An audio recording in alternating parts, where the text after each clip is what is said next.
पर लिखा हुआ है कॉमन पोटेंशियल। कॉमन पोटेंशियल किस केस में? कॉमन पोटेंशियल दो केसेस में हम लोग निकालते हैं। ओके, दो केसेस में हम लोग कॉमन पोटेंशियल के बारे में बात करते हैं, जो बेसिक केसेस हैं, जिसमें अगर हम दो कैपेसिटर को same polarity, okay, same polarity का क्या मतलब है, देखिए मैंने हेडिंग लिखी सेम पोलैरिटी। ओके, तो सेम पोलैरिटी का मतलब क्या है, इसको समझने की कोशिश कीजिए। मान लीजिए आपके पास दो कैपेसिटर्स हैं, अलग से कहीं पर रखे हुए थे अभी तक। ओके, और इन दो कैपेसिटर का जो कैपेसिटेंस है, मैं यहां पर लिखता जाता हूं, इन दो कैपेसिटर का जो कैपेसिटेंस है वो C1 और V1 है। C1 एंड V1 है इस केस में। वेट अ सेकेंड, ये पहले से हमने डिसाइड कर रखा था कि ये इनका जो कैपेसिटेंस है वो C1 है और इसका जो पोटेंशियल अक्रॉस द कैपेसिटर है वो V1। ओके, ये प्लस है ये वाली प्लेट और ये वाली प्लेट माइनस है, और दूसरा कैपेसिटर जो है अगेन प्लस माइनस, और इसका जो कैपेसिटेंस है C2 और जो इसका पोटेंशियल है V2।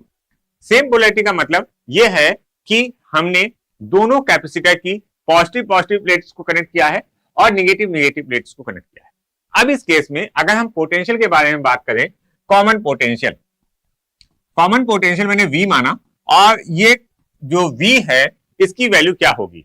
ओके, तो V जो कॉमन पोटेंशियल होगा that is equal to C1 V1, okay, plus C2 V2 upon V1 plus C2 V2 upon C1 plus C2। Okay, ये आया कॉमन पोटेंशियल, ये आया common potential in the case of capacitor. Okay, अब इस case में energy, okay, energy के बारे में बात करते हैं, हीट के बारे में हम लोग लिखते थे इस केस में, तो ये फॉर्मूले आपको एज इट इज याद होने चाहिए। एनर्जी अगर आप लिखोगे तो 1/2 C1 C2 upon C1 plus C2 into V1 minus V2 का whole square. Okay, V1 minus V2 का होल स्क्वायर आएगा। ओके, सो ये फॉर्मूला आपको लर्न कर लेना है सभी लोग। ओके, ये फॉर्मूला सभी को लर्न कर लेना है। अच्छा, इस केस में क्या हो रहा है? इस केस में ये जो कैपेसिटर्स है दोनों, इनको आपने क्या किया हुआ है? सिंपली आपने क्या किया हुआ है इस केस में, ये कैपेसिटर्स पहले से चार्ज थे, उनका कैपेसिटेंस C1 और पोटेंशियल V1 था, यहां पर C2 और V2 था। क्लियर हो गई बात? अब नेक्स्ट जो है that is a you can say reverse polarity. किसके बारे में बात करेंगे? Reverse polarity. ओके, तो रिवर्स पोलैरिटी के बारे में अगर आप बात करो तो इस केस में आपको करना क्या है? इस केस में आप जब फिगर बनाओगे तो सिंपली कुछ नहीं करना है, आपको जो पॉजिटिव वाली प्लेट है कैपेसिटर की उसको कनेक्ट करना है निगेटिव प्लेट से।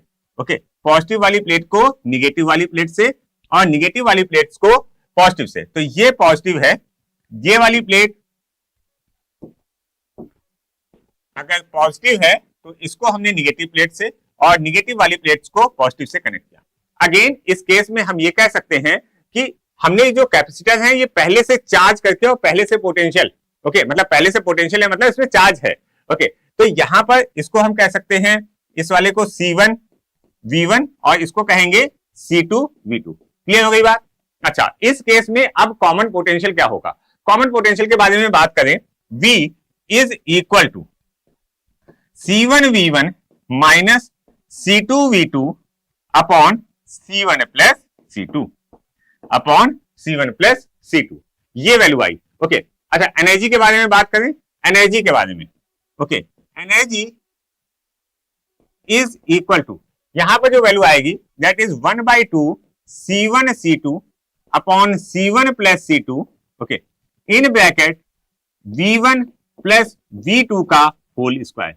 ये फॉर्मूले आपको याद होने चाहिए इन द केस ऑफ अगर आपके पास दो कैपेसिटर्स हैं और आपने सेम पोलैरिटी मतलब पॉजिटिव प्लेट को पॉजिटिव प्लेट से, नेगेटिव प्लेट को नेगेटिव प्लेट से कनेक्ट किया, उस केस में कॉमन पोटेंशियल। ये फॉर्मूला कई बार आपको डायरेक्टली भी देखने को मिल सकता है आपके क्वेश्चन पेपर में, या फिर आपको कैपेसिटेंस और पोटेंशियल दिया होगा उस केस में मिल सकता है। तो ये वाला फॉर्मूला, इसी तरह से ये वाला फॉर्मूला भी मिल सकता है, और एनर्जी जो कि हीट के फॉर्म में होगी, ओके, उसको कैलकुलेट करने के लिए ये दो फॉर्मूले हैं दोनों केसेस के लिए।